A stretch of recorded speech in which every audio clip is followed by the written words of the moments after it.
Hey guys, I'm Helena. So, as you know, this week and next week we're going to talk about my two favorite musicals in the whole wide world,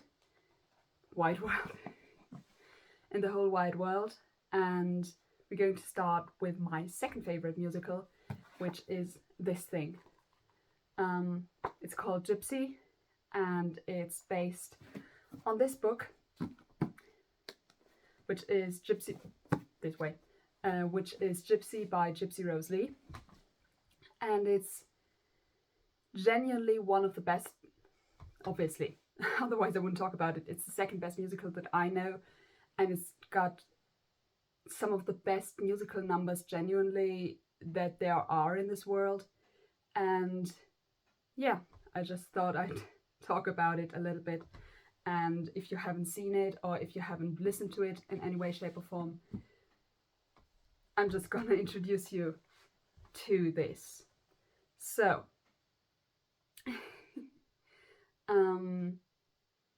yeah, as you see, it's book by Arthur Lawrence, it's lyrics by Stephen Sondheim, and these two are also the ones who are responsible for West Side Story, so it's a very similar team behind West Side Story as Gypsy.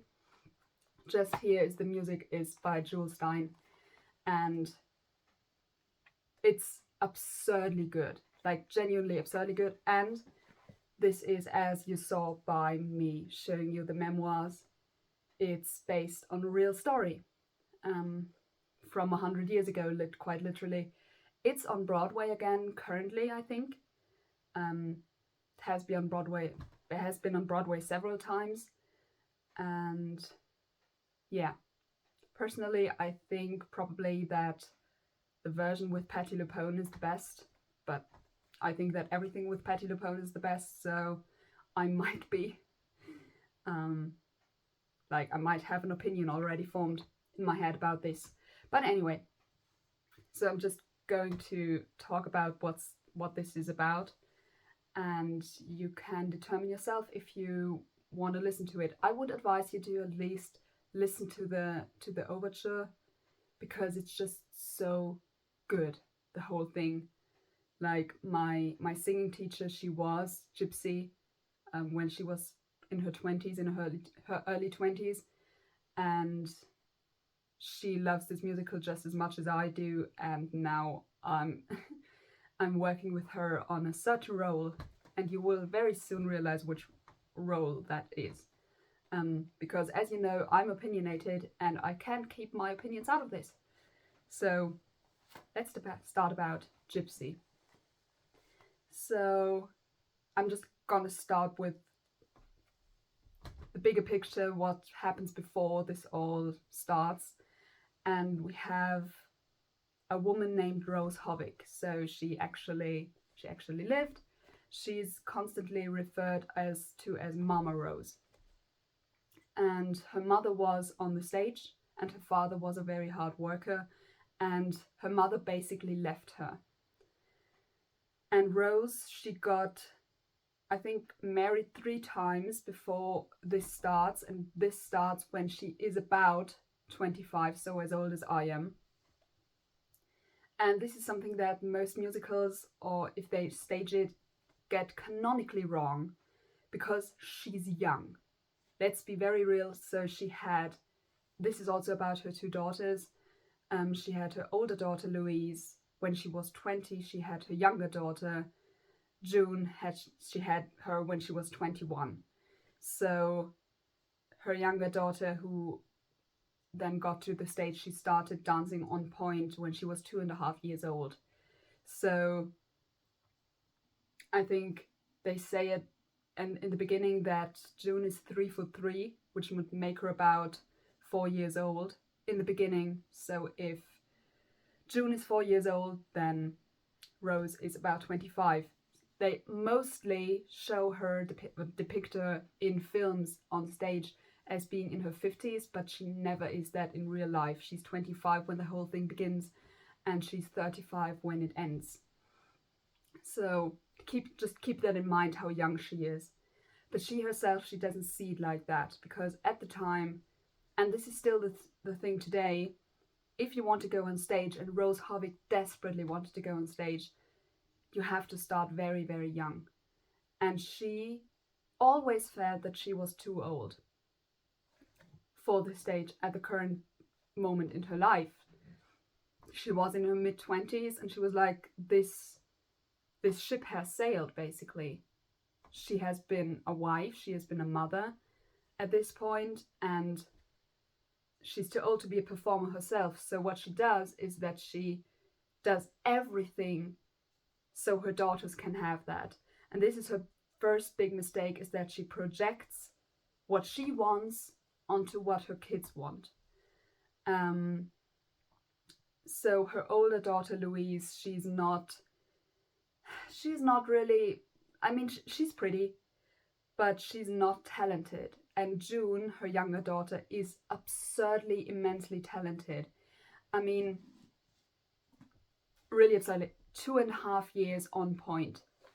Like, this is genuinely, I think there is a picture of that in that. I'm just gonna show you this. So this is June at 2.5 years old, on point. This is quite literally absurd. So what Rose does is that she kind of drives around with her kids and tries everything so her kids can get on stage, and even in like theater shows in the evening, whatever. So she composes a little song for them, and then they get to dance. And June's really good, and Louise is like, she's quieter, let's say it like this. So we have June, and here we have Louise with her grandfather. And this is kind of the story. So Rose constantly tries to get her kids on stage and to get the breakthrough for her kids. And she tries to do this by having like Baby June and acts. And in the musical, there are for both girls, there are 2 actresses who do that. They have like Baby June and June. They have Baby Louise and Louise. And yeah, so Rose tries everything for this. She literally does everything. She eats dog food, for heaven's sakes, because they don't have the money. She steals from her father, which is like, no.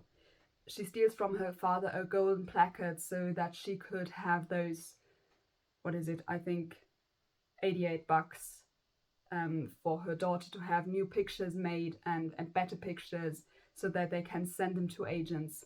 She does everything, and she's as old as me. Like, this is crazy, just to think about that. And so when we meet them, they're like at another audition, and we have this great moment of Rose standing in the wings and crying, "Sing out, Louise!" which is coming back, by the way. And yeah, so again, they try everything. Rose steals, she says the thing, and they go on. And then she meets a man, because why not? Why wouldn't she? She's 25. She has been just married 3 times, who cares? And this guy was an agent before. His name's Herbie Summers. And he was an agent. Now he isn't anymore, because he cares too much about his actors and actresses. And she's like, yeah, but like, we come from 2 worlds, and you don't want to do show business, but you want me, and I don't want to have a normal life, but I want you. So the end of the day, it is that Herbie comes along, and he gets to be an agent again, and he's desperately in love with Rose. And they get a new act, and they get booked a bit, and everything. And this goes on for a few years, and ultimately they have like this big act with boys, and we have an act where June, and this is like the real life stuff, where June sings like a little farm girl, and Louise has to sing a cow. Don't even ask. Which also means that, yes, my poor singing teacher had to like be in that. And they grow up basically, and Louise kind of falls in love with a guy from the troupe, and they have a moment together, let's say it like that. And he runs away with her sister, which is not the best thing because June can't stand it anymore. She just wants to be an actress, and she wants her own life, and she can't stand being with her mother anymore. And this is when she's 13 years old. Yes, 13. She runs away. She runs away to get married also. So she marries her sister's, the guy her sister's in love with. Let's say it like this. But you also have to remember that June is the star of the show. So she gets all the attention. She gets the pretty little princess dresses. She gets her hair curled, and June is like, she always had to play the man, kind of. She never wears dresses, so she doesn't really read as feminine that much. So June just disappears, and Rose cannot, Mama Rose, she cannot cope with that much. And Herbie's again like, Rose, marry me, come on, we don't have to do this, you don't have a show even anymore. The boys leave as well, and she's like, no, this cannot be the end of it all. So she tries and tries and tries and tries, and they have a new act with dark-haired girls, and she kind of has a blonde wig for Louise to put on her head, and to make Louise kind of a second June, but Louise just can't do this because she's just the replacement in this thing. But Rose doesn't see it that way. Rose just sees that there's a stage and that they didn't have their breakthrough yet, and she drills the kids really hard. So she has a ton of girls who are dark-haired next to the blonde Louise, and then ultimately they dye the dark-haired girl's hair blonde, and Louise can stay dark-haired. So they have, I think, Rose Louise, they call her Rose Louise and the Hollywood Blondes. And they try to get this going. And Herbie doesn't want to tell Rose that it's basically over because it's also the Depression. And no one really has the money for the kind of theater that they do anymore. But he doesn't want to like kill Rose's dream. And they get like one more act at a vaudeville theater, which is like, they are supposed to be the one act that makes them family friendly, because everything else is not family friendly. It's strippers, basically. And they get booked as this family friendly thing. So if they get raided, they can say, we have a family friendly number. This is not strippers. Come on, people. Anyway, so they get there to this vaudeville thing, and Rose realizes what this is, and she's so outraged, and she's like, yeah, after this it's over. If we only get booked this is it. And she asks Herbie to marry her, and he says yes, of course, because he, at this point, like, Rose is 35, Louise is 15, and they've been like traveling around, probably doing some other things around. Yeah, like they've basically been a couple for 10 years, which is a long time for Rose, but also we stayed in this agent and mother of the act thing. They have been lovers, but he hasn't got a claim on her. And there is a scene after, and I'm gonna spoil this now, there is a scene after she asks him to marry her, and that is that they are like kissing, and then the stage manager comes in and says, Rose Louise, where's Rose Louise? I need the clues for her when she goes on and stuff. And he's like, he's not really nice to Louise and Rose. And Herbie grabs him by the collar and says, yeah, you're gonna talk like a Sunday school teacher for the next 2 weeks as long as we're here. This is a lady, this is also a lady, every girl in this damn act is a lady. And this is the first time when, I don't want to say this, but this is the first time when he grows a pair. Let's be very real about this. And I think, personally, I think that scares Rose immensely. Because she was the dominant one, and now that she said she's gonna marry him, it's the first time where she's like, oh, there's a different side to him. You know what I mean. But more to that later. And so then we have that moment 2 weeks after that they say, this is the last day of the show. The show closes, the act closes, this is it. And Rose and Herbie are gonna get married. But then one of the strippers, she gets, I think the police finds her or something, and suddenly they have one less act, and it's the prime spot at the end of the night. And well, we know Rose, and we know how desperately she wants to go on with this life on the road and on stage, and to have the breakthrough. And she goes there and says, my daughter can do it, Louise can do it. And Louise is like, why me? But she does what her mother wants. And this is the end for Herbie, because these are his girls, basically. So he's basically the father of both Louise and June. And he can't stand this. He can't stand his daughter, basically, his little 15-year-old, go onto the stage and strip. He can't do that, so he and Rose have a massive fallout, and he leaves. And her belief is strengthened that she's being left by everyone in her life, because everyone leaves her. Her mother left her. She left her father, but this is not. Her mother left her. June left her. Herbie left her. Louise is literally the only one who stayed. And Louise and Rose kind of makes this act up on the spot, where she says, wait, as kids, which is like the really creepy part of this whole thing. As kids, you sang, may we entertain you.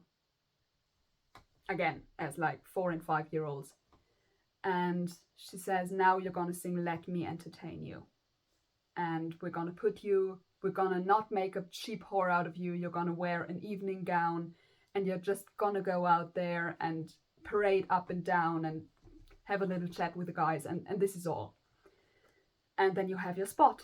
So what Louise does is she goes change and comes out in a beautiful, beautiful evening gown with long gloves that were supposed to be roses for her wedding day. And well, yeah, she goes on stage as a stripper, and this is when the name Gypsy Rose Lee is born, because since she was a kid, she was kind of dragged from one place to another.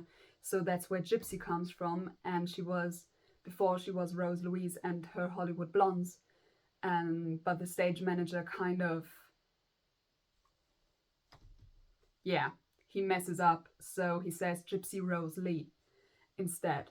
And so Louise goes out there and she has no idea, and she just sings out very well. Obviously Rose, sing out, Louise! Anyway.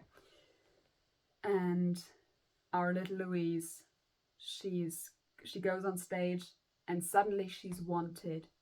She's wanted for the first time in her life, and everyone suddenly looks up to her and wants her, and not as the sister of, not as the daughter of, but as herself. And even if the work is questionable, that's just so beautiful. If there's an actress who can play this well, it's wonderful. And she gets better and better with this. So she gets to be, over time, she's one of the best paid striptease artists there are in the 20s and 30s and 40s, because she began so early at the age of 15.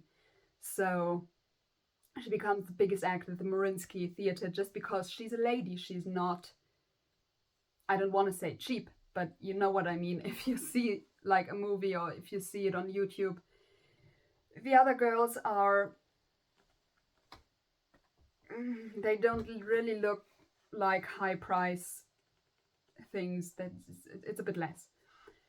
But Louise does. So she kind of has her own whole act of being sophisticated, of being a lady, of not giving the men what they want specifically. And in the first evening, she just takes off one of her gloves, and then it becomes more and more. And she becomes one of the greatest striptease artists of all time, and the best paid one in this economy.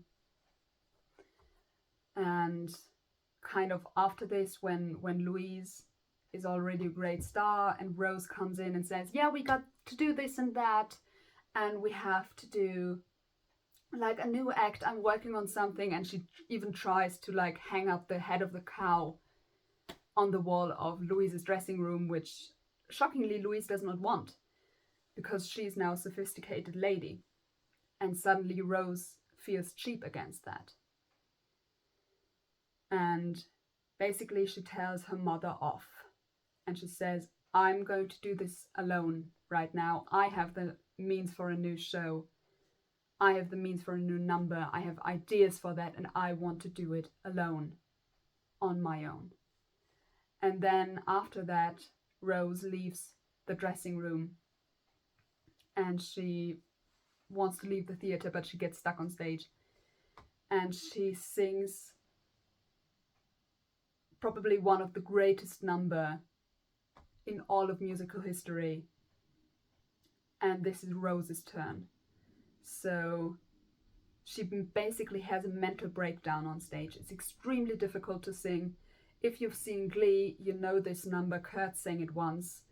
And you usually know it because there's behind her, there's these huge letters that spell out Rose, because that's what theater was back then. It was these huge glowing letters.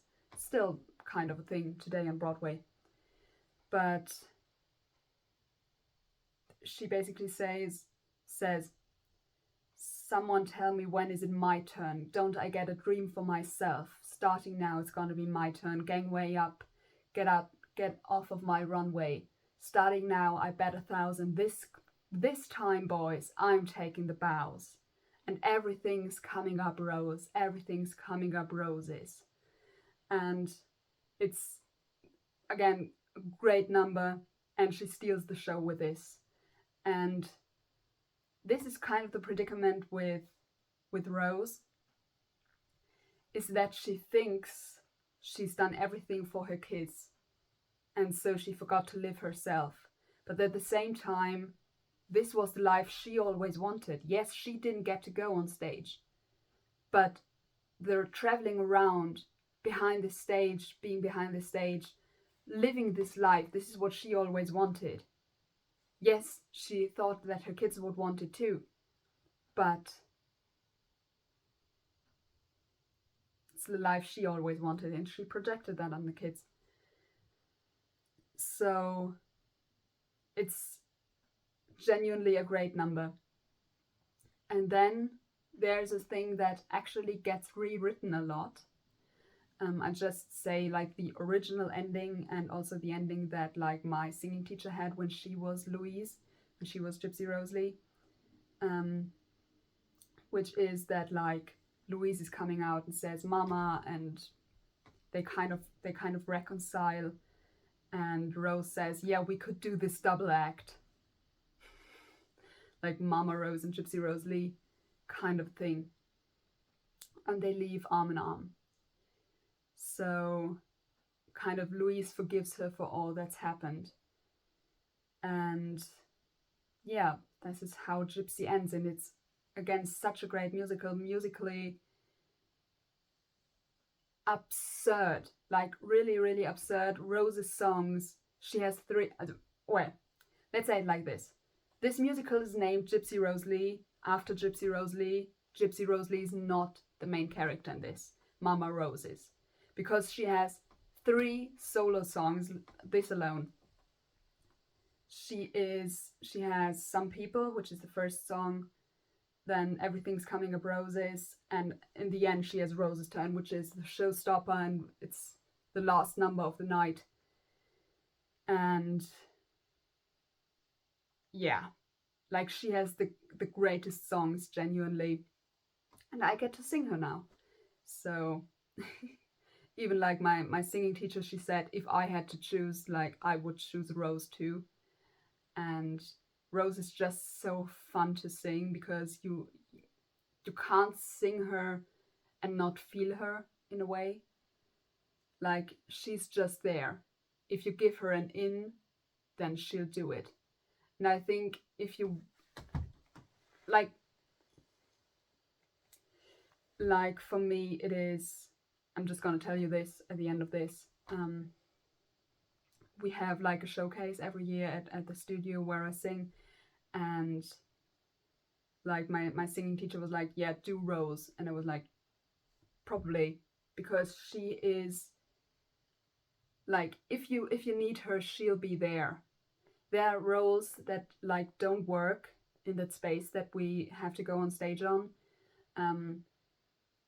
Like for example, I sang Gretchen a few years back from Mean Girls, and she completely suffocated in this room. She folded basically, and Rose would never.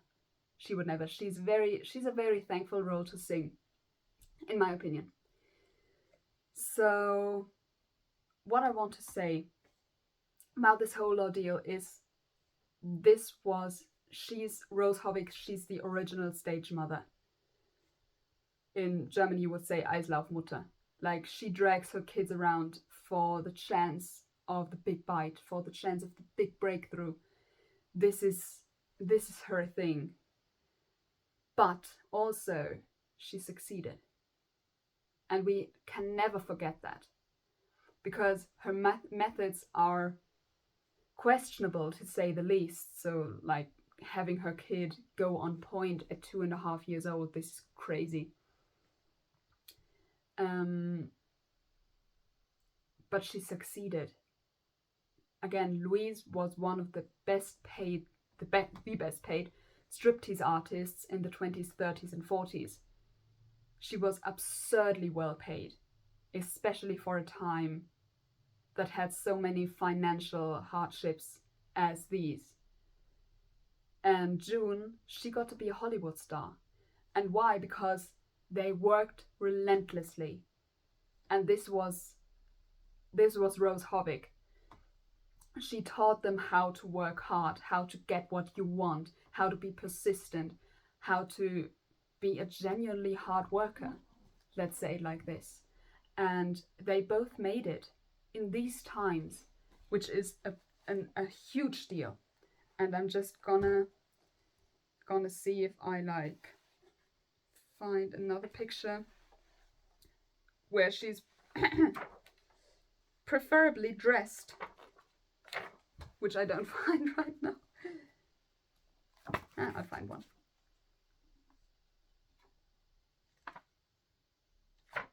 Yeah, we'll just do that one.